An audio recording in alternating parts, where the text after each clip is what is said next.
우리는 지난 시간까지 느헤미야 1장부터 7장까지의 말씀을 나눴는데요. 그 부분은 성벽을 재건하는 하드웨어 부분이라고 말씀드릴 수가 있습니다. 그리고 오늘 본문인 느헤미야 8장부터는요, 신앙의 성벽 재건, 즉 소프트웨어에 해당되는 부분이다라고 말씀드릴 수 있어요. 그렇다면 다시 한번 질문해 보겠습니다.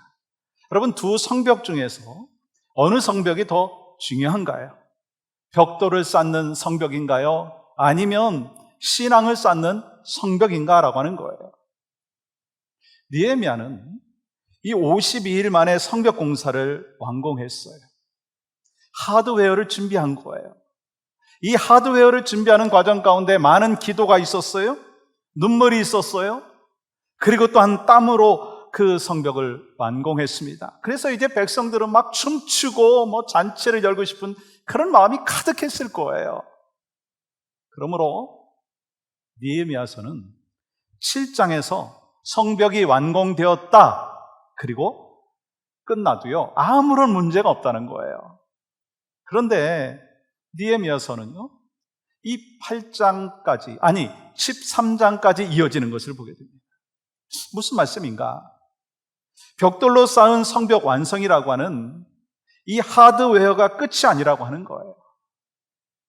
하드웨어가 끝이 아니라고 하는 거예요.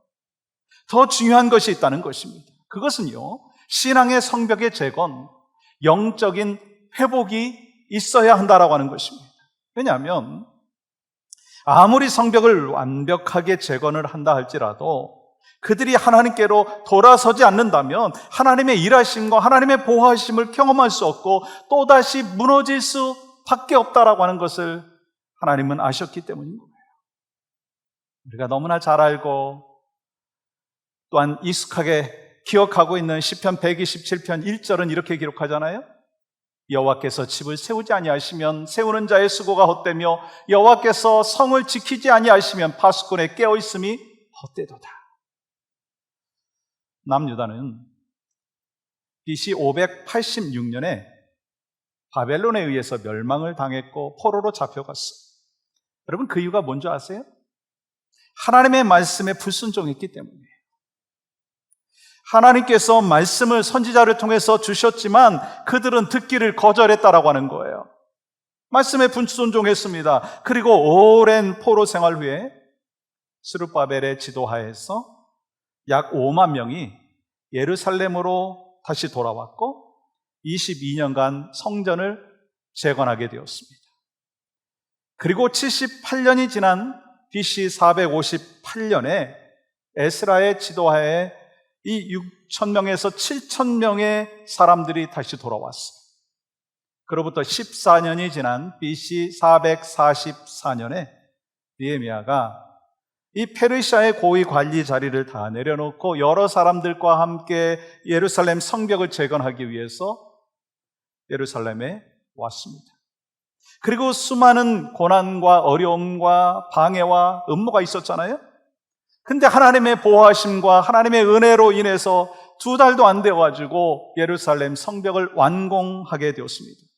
근데요, 그들은 거기서 멈추지 않았다는 거예요. 다른 차원의 성벽 쌓기에 힘썼다라고 하는 거예요. 하드웨어가 다 완공되었다고 해서 끝나는 것이 아니라 소프트웨어를 재건해야 되겠다라고 하는 그 마음이 있었어요. 그게 뭐예요? 영성 회복이라고 하는 것입니다. 지금까지는 눈에 보이는 이 성벽을 재건하는 데 힘썼지만 이제부터는 눈에 보이지 않는 성벽 재건을 힘쓰기에 앞장섰다라고 하는 것입니다. 다시 말하면 지금까지는 외형적인 하드웨어를 집중해서 재건을 해왔지만 이제는 본질적인 소프트웨어를 재건하였다라고 하는 거예요. 그것이 바로 뭐예요? 신앙을 회복하고자 했던 신앙운동, 영성 회복 운동이라고 하는 거예요. 오늘 본문 느헤미야 8장은 우리들에게 어떻게 하면 삶의 무너진 부분들을 회복할 것인가, 어떤 자세로 하나님 앞에 서야 될 것인가 라고 하는 것을 말씀하는 거예요. 그런 의미에서 느헤미야 8장은 참으로 중요한 회복의 장이라고 말할 수가 있습니다. 그렇기 때문에 오늘 본문을 통해서 영성 회복을 위한 우리의 자세에 대해서 나눠보기를 원하는데, 이 코비드-19의 시간을 지나가는 과정 속에서 영적으로 많이 다운되신 분들이 계세요. 예배가 다운되어지고, 또 신앙이 다운되어지고, 또 교제가 다운되어져 있는 이런 부분들. 그러면 어떻게 이러한 영적인 회복, 영성 회복을 위해서 우리에게 필요한 것이 무엇인가 말씀해 주시는데, 그 첫 번째는요, 말씀에 대한 갈급함이 있어야 한다는 거예요. 저를 한번 따라해 보시겠어요? 말씀에 대한 갈급함이 있어야 합니다. 이스라엘 백성들이 불가능하다고 생각했던 성벽 재건을 하나님의 은혜로 완성했어요. 그리고 느헤미야는요, 예루살렘을 다스릴 리더들을 뽑죠. 그리고 예루살렘 성 안에 백성들을 정착시킴으로 이제 안정을 찾기 시작을 했어요.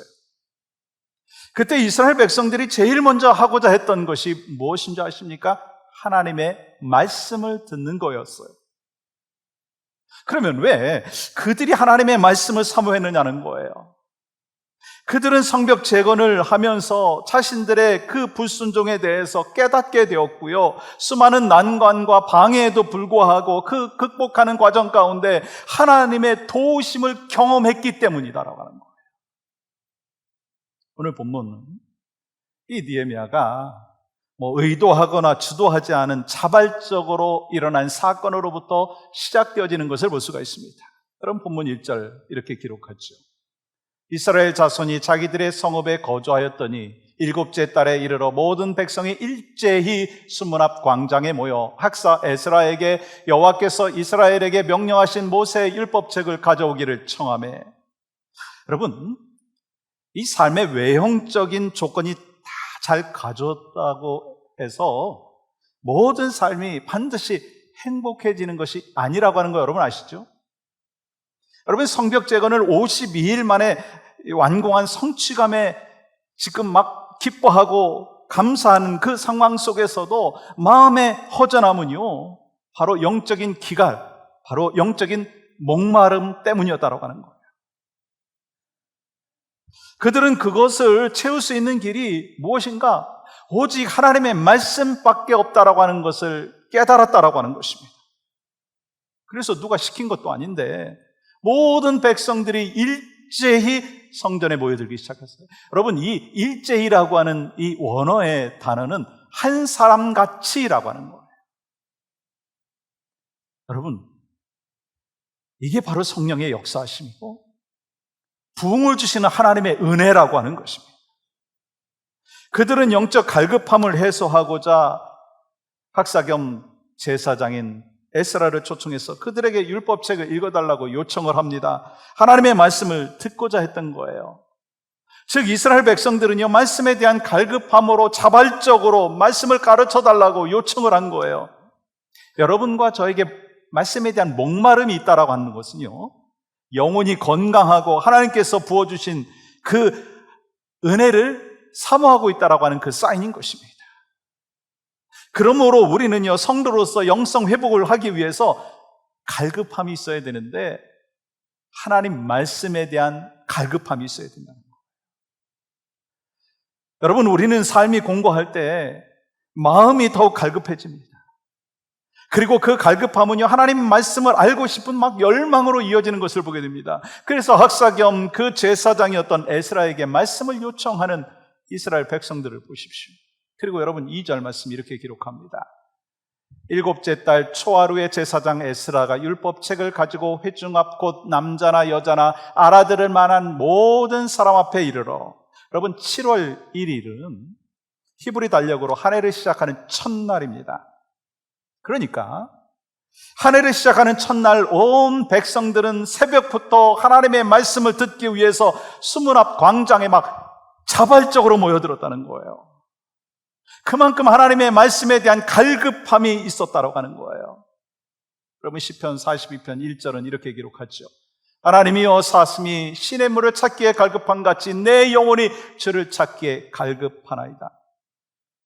사슴이 시냇물을 찾기에 갈급함이 있듯이 내 영혼이 주님을 찾기에 갈급함이 있을 때 우리는 하나님의 말씀을 통해서 하나님을 만날 수 있고 하나님을 경험할 수 있고 영적인 갈급함은 채워지는 줄 믿습니다.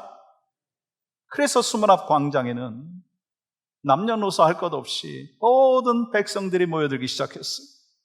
여러분, 얼마나 말씀을 사모하고 갈급함이 있었으면 새벽 6시부터 12시까지 자그마치 6시간 동안 쉼없이 말씀을 들을 수 있었겠느냐라고 하는 것입니다. 여러분, 3절 말씀 보세요. 수문 앞 광장에서 새벽부터 정오까지 남자나 여자나 알아들을 만한 모든 사람 앞에서 읽음에 뭇 백성이 그 율법책에 귀를 기울였는데 새벽부터 한낮까지 쉬지 않고 말씀 읽기가 계속되었습니다. 백성들은 이 에스라가 읽어나가는 그 율법책에 막 귀를 기울이고 있는 거예요. 누가 시켜서 한 것도 아니었습니다. 딱딱하고 지루할 수 있는 그 율법책을 6시간 동안이나 읽고 있었는데 막 귀를 기울이고 듣고 있었습니다. 왜요?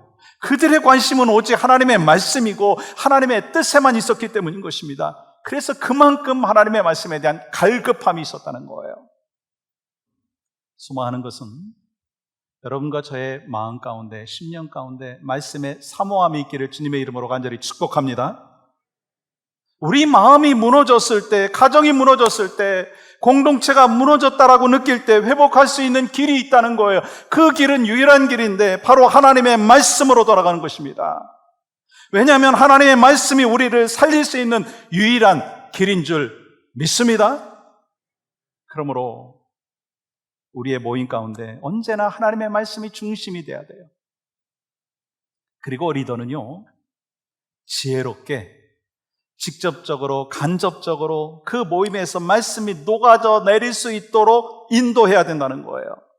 그렇기 때문에 우리가 스몰 그룹을 할 때, 또 성도들의 교제를 나눌 때, 운동을 할 때, 믿음의 백성들이 함께 모일 때 말씀이 중심이 되지 아니하고 복음이 중심이 되지 아니하면 그 모임은요, 사탄이 주인이 될 수 있다라고 하는 사실을 기억하셔야 된다는 거예요.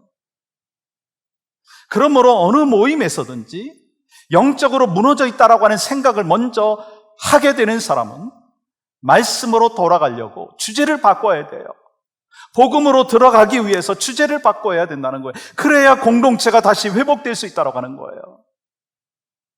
우리가 금요 예배 드리잖아요. 에브리데이 크리스찬 영상을 여러분한테 보내드리잖아요.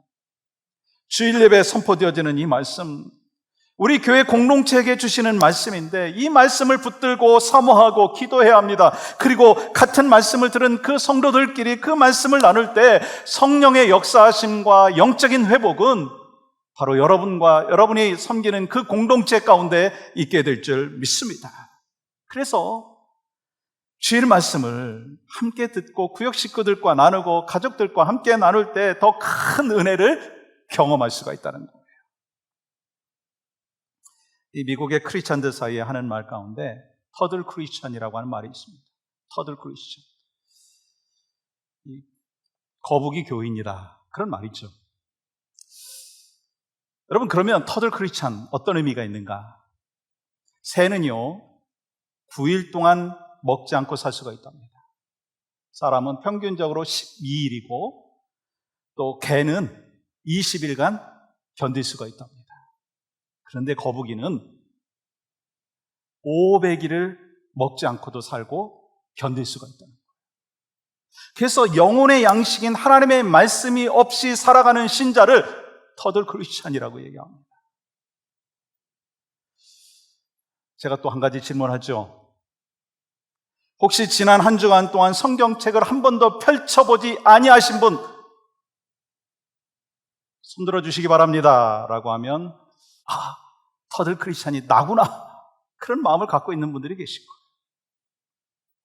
하루하루를 살아가면서 말씀을 읽지도 아니하고 말씀을 묵상하지도 아니하고 그렇게 한 주간을 지내신 분이 혹시 여러분 가운데 계십니까? 우리는요 예수 그리스도를 믿고 영접한 하나님의 사람들은요 밥만 먹고 살아가는 사람들이 아니에요. 하나님의 말씀을 먹고 살아가는 사람들입니다. 우리는요 몸에 하루라도 음식이 들어가지 아니하면 막 지탱하지 못하고 막 짜증을 내고 힘을 쓰지 못하고 그런 존재 아니에요. 근데 믿는 자들은요, 하나님의 말씀을 읽고 묵상해야만이 힘을 쓸 수 있다고 하는 거예요. 에너지가 생긴다는 걸. 왜요? 예수님께서 사람이 떡으로만 살 것이 아니요, 하나님의 입으로부터 나오는 말씀으로 산다고 말씀하셨어요. 말씀을 가까이 하고 잘 먹어야 건강한 크리스찬이 되는 거예요. 건강하지 아니하면은요, 막 신앙이 막 든든히 세워질 수 없고 영적인 회복과 영혼에 대한 부흥이 있을 수가 없어요. 지금도 말씀에 집중하지 아니하면요, 여러분 예배 그냥 왔다가 그냥 거저가는 거예요. 마당만 밟고 지나가는 거예요. 정말 의자만 따뜻하게 해놓고 갈 수밖에 없는 거예요. 여러분 얼마나 안타깝습니까? 여러분 믿음의 공동체는요, 무엇보다 말씀을 사모하는 공동체가 되어야 될 줄 믿습니다. 하나님께서는요, 말씀에 간급한 심령을 기뻐하시는 거예요. 그리고 이 말씀에 대한 사모함으로 여러분과 제가 영적인 회복을 경험해야 된다는 거예요. 여러분과 저의 삶 가운데 말씀에 대한 갈급함으로 영적인 회복의 길을 걸어갈 수 있기를 주님의 이름으로 간절히 축복합니다. 말씀을 읽고 말씀을 사모하는, 그래서 말씀 속에서 살아가는 여러분과 제가 될 수 있기를 주님의 이름으로 간절히 축복합니다. 또 두 번째는요, 말씀에 대한 깨달음이 있어야 된다는 거예요. 말씀에 대한 깨달음. 드디어 에스라가 두루마리 모세오경 성경책을 펼쳤어요. 그때 모든 백성들이 일제히 일어났어요. 하나님 말씀에 대한 권위를 존중하는 표현이죠. 그 당시에 일제히 유대인들이 일어났다라고 하는 것은요, 말씀대로 순종하겠다라고 하는 의미예요. 여러분 5절 말씀 보십시오. 에스라가 모든 백성 위에 서서 그들 목전에 책을 펴니 책을 펼 때 모든 백성이 일어서니라. 그리고 에스라가 선포합니다. 6절 말씀 보십시오. 한번 같이 읽겠습니다. 시작. 에스라가 위대하신 하나님 여호와를 찬양하자 모든 백성들은 손을 들고 아멘 아멘 하며 응답하였다. 그리고서 그들은 얼굴을 땅에 대고 엎드려 여호와께 경배하였다. 에스라가 위대하신 하나님을 찬양합시다 그랬더니 막 백성들이 손을 들고 아멘 아멘 하는 거예요. 여러분 아멘이요, 어떤 의미가 있는지 아시죠? 하나님, 제가 하나님 말씀에 순종하겠습니다 라고 하는 그 결단이에요. 진실로 그렇습니다 라고 하는 믿음의 표현인 거예요. 그래야 그 말씀이 내 삶 가운데 권위를 갖게 되고 그 받은 말씀대로 성취가 된다라고 하는 거예요. 그러므로 말씀을 들으면서 아멘 하셔야 돼요. 여러분, 말씀을 들으면서 아멘 하고 기도를 하나님 앞에 올려드리면서도 아멘 하는 것은요, 이게 내 신앙의 스타일과 신앙의 색깔을 떠나서 믿음의 고백이라는 거예요. 그렇다면 왜 우리는 선포된 말씀에 대해서 아멘으로 받지 못하느냐는 거예요. 그것은 사람의 말로 받기 때문인 것입니다. 여러분, 사람의 말로 받는다라고 하는 것은요, 선포된 하나님의 말씀을 내가 판단한다라고 하는 의미가 들어가 있어요. 그러므로 하나님의 말씀이 선포될 때 그 말씀을 사람의 말로 받지 아니하고 하나님의 말씀으로 받아야 된다는 거예요. 그때 하나님의 말씀의 권위가 존중되어지고 아멘 아멘이 우리의 입속에서 나오는 거예요. 그리고 그 결과는 무엇인 줄 아세요? 하나님의 말씀을 믿는 사람들에게 하나님의 역사하심은 경험되어지는 줄 믿습니다. 그래야 우리의 무너진 신앙의 성벽을 세울 수 있고 회복될 수가 있다고 하는 거예요. 그럼 7절 볼까요? 백성이 제자리에 서 있는 동안 그들에게 율법을 깨닫게 하였는데, 이 백성들이요 무려 6시간 동안 말씀을 들었어요. 그들은 나라를 빼앗겨 보니까, 성전이 불타 보니까, 예배를 드리지 못해 보니까 마음에 갈급함이 일어난 거예요. 그들이 얼마나 하나님을 만나기를 원하고 사모하는 마음으로 하나님을 찾아왔는지, 말씀에 갈급하고 있는지 알 수 있는 부분 아니겠어요? 마침내 에스라가 율법책을 낭독하고 뜻을 해석합니다. 근데 문제가 있어요. 아니 3만 명, 5만 명이 되는 사람들이 에스라의 육성의 소리를 들을 수가 없는 거예요. 그래서 이 강단 위에 이 에스라를 중심으로 해서 양쪽에 13명이 있었고, 또 강단 아래 13명의 레위인들이 에스라가 말씀을 선포하면 그 말씀을 막 기억하고 말씀을 가슴속에 새기고 그들에게 이제 전해주는 거예요. 또한 그 낭독한 각 구절들의 말씀을 구체적으로 해석해주고 설명해줬어요. 여러분, 그 광경을 한번 생각해 보세요. 굉장히 시끄럽고 혼란스러울 것 같지 않습니까? 그런데 엄청나게 질서 있게 진행이 됐다는 거예요. 그만큼 하나님의 말씀에 대하여 집중한 것입니다. 말씀 한 구절도 놓치지 않고 싶었던 그 백성들은 막 가슴을 졸이면서 막 듣고 있는 거예요. 그리고 그 말씀은 하늘에서부터 내려오는 말씀처럼 모든 백성들이 마음속에 사모하는 마음으로 받아들인 거예요.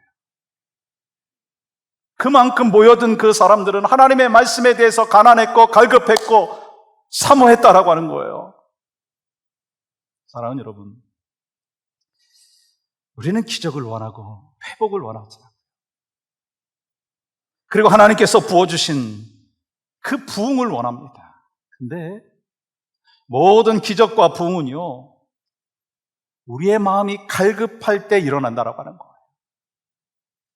말씀과 은혜는요, 사모하는 사람들에게 부어주신다는 거예요. 공부 많이 한 사람이 아니고요, 경험이 많은 사람이 아니고요, 직분이 있는 사람이 아니고 지식이 많은 사람이 아니에요. 하나님의 말씀에 대하여 사모하는 자에게 하나님의 은혜는 부어주시는 줄 믿습니다. 여러분들이 부흥을 사모한다면, 회복을 사모한다면 하나님께서 하신 말씀으로 돌아가야 된다는 거예요. 더 놀라운 것은 오늘 8절과 9절입니다. 하나님의 율법책을 낭독하고 그 뜻을 해석하여 백성에게 그 낭독하는 것을 다 깨닫게 하니 백성이 율법의 말씀을 듣고 다 우는지라.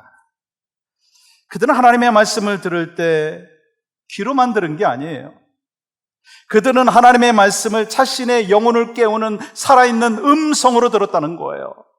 그래서 말씀 한 구절 한 구절을 깨닫고 그로 인해서 주님의 뜻을 알게 되었습니다. 그리고 그때 자신들의 삶이 얼마나 형편없었는지를 되돌아보게 되었다고 하는 거예요.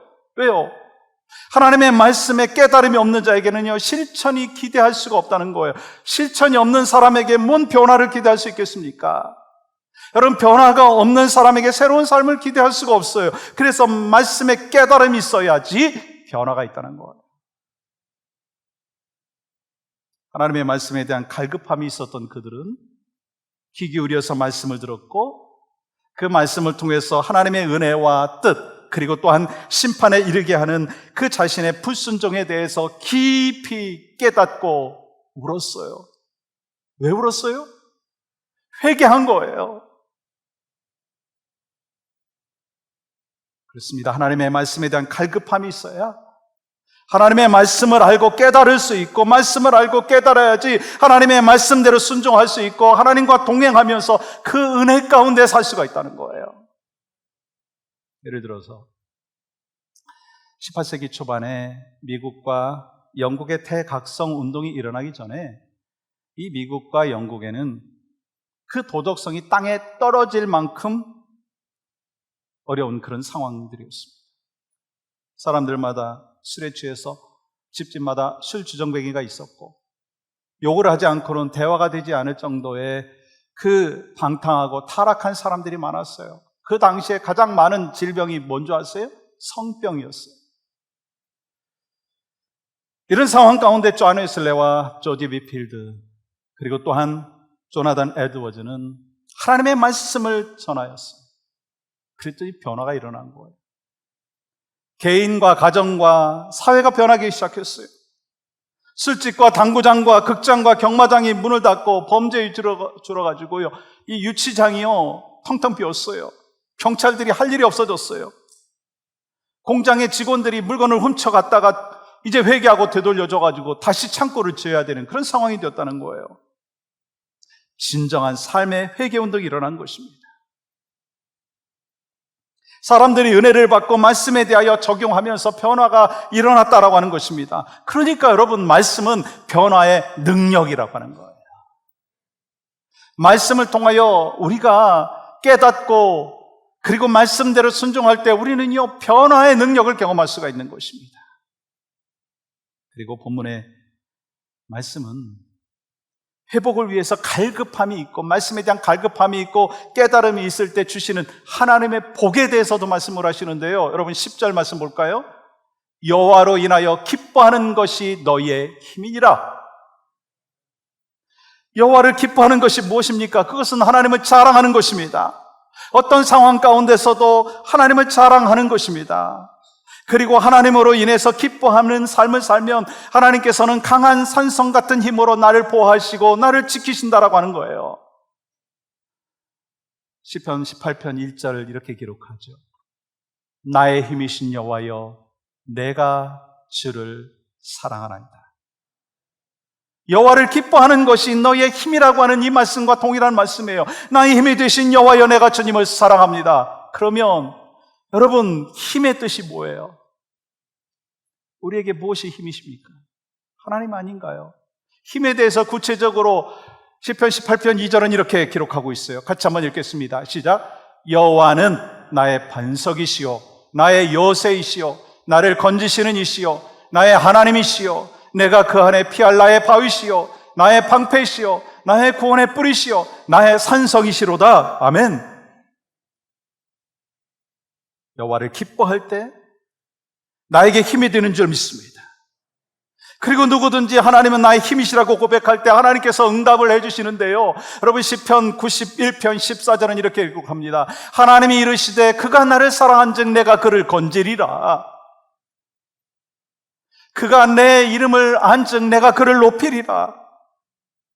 누구든지 하나님을 사랑하면 하나님께서 나를 건져주신다는 거예요. 사랑하는 자를 내가 건지리라. 그리고 또한 그가 내 이름을 안즉 그가 나를 예배한즉 그가 나를 기뻐하기 때문에 내가 그를 높이고 응답하시겠다고 말씀하여 주셨어요. 그리고 또 한 가지 약속해 주신 말씀이 있습니다. 여러분 15절 말씀 같이 읽겠습니다. 시작. 그가 내게 간구하리니 내가 그에게 응답하리라. 그들이 환난 당할 때에 내가 그와 함께하여 그를 건지고 영화롭게 하리라. 아멘. 환난 가운데 있는 성도들, 그 가운데도 하나님이 함께하여 주신다고 말씀하여 주셨고 그리고 건져주신다고 말씀하여 주셨어요. 사랑하는 여러분, 여러분은 힘이 되시고 능력이 되신 하나님을 경험하기를 원하십니까? 방법이 있어요. 말씀으로 돌아가야 된다는 거예요. 하나님의 말씀이 중심이 되고 하나님의 말씀에 반응하면 우리의 삶의 변화가 일어나는 거예요. 나도 변하고 가정도 변하고 교회도 변하고 세상도 변한다는 거예요. 이를 위해서 우리에게 있어서 가장 중요한 것은요, 말씀에 갈급함이 있어야 돼요. 말씀에 깨달음이 있어야 돼요. 터들 크리스찬 되지 않기를 원합니다. 에브리데이 크리스찬으로 살기를 원합니다. 에브리데이 크리스찬으로 사시는 여러분과 제가 될 수 있기를 간절히 소망합니다. 그 방법은요, 매일같이 말씀을 펼쳐놓고 말씀을 묵상하고 말씀 속에서 나를 향하여 주시는 그 메시지들을 받을 때 그 말씀이 나의 힘이 되고 나의 능력이 되고 내가 살아갈 수 있는 영적인 파워가 있다라고 하는 거예요. 이번 한 주간 힘이 되신 여호와 주님 안에서 승리하기를 원합니다.